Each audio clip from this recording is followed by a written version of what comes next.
سلام الحمدللہ ہم ایک نہایت اہم اور ضروری موضوع پر گفتگو کرنے جا رہے ہیں۔ یہ پوڈ کاسٹ سیریز اسلام کو ڈھا دینے والے 10 امور کے بارے میں ہے، جس میں ہم ان عقائد اور اعمال پر بات کریں گے جو کسی بھی مسلمان کے ایمان کے لیے خطرہ بن سکتے ہیں۔ بہت سے لوگ لا علمی میں ایسے کام کر بیٹھتے ہیں جو ایمان کو ختم کر دیتے ہیں اور انہیں اس کا احساس بھی نہیں ہوتا۔ اسی لیے اس سیریز کا مقصد ان امور کو واضح کرنا اور قرآن و حدیث کی روشنی میں ان کا تجزیہ پیش کرنا ہے۔ اسلام ایک مکمل ضابطہ حیات ہے، لیکن کیا آپ جانتے ہیں کہ کچھ اعمال ایسے ہیں جو انسان کے ایمان کو جڑ سے ختم کر سکتے ہیں؟ یہ اعمال ہمارے روزمرہ کے عقائد اور رویوں میں شامل ہو سکتے ہیں اور ہمیں ان کے بارے میں معلوم بھی نہیں ہوتا۔ یہی وجہ ہے کہ ہمیں ان چیزوں کو جاننے اور ان سے بچنے کی ضرورت ہے۔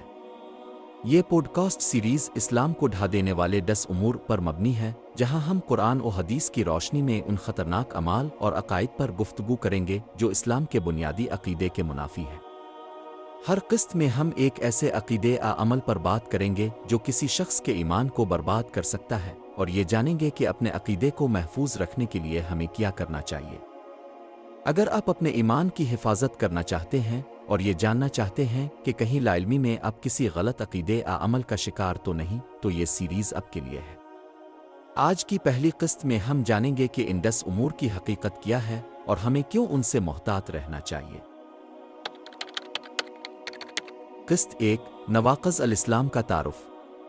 کیا آپ جانتے ہیں کہ کچھ اعمال ایسے ہیں جو انسان کے اسلام کو ختم کر دیتے ہیں؟ آئیے جانتے ہیں۔ نواقض ناقص کی جمع ہے۔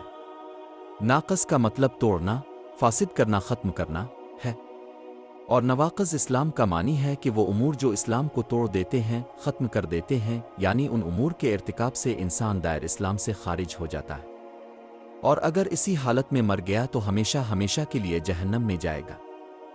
اس لیے ہر مسلمان مرد و عورت پر لازم ہے کہ وہ اسلام کو ختم کرنے والے امور کو اچھی طرح جان لے۔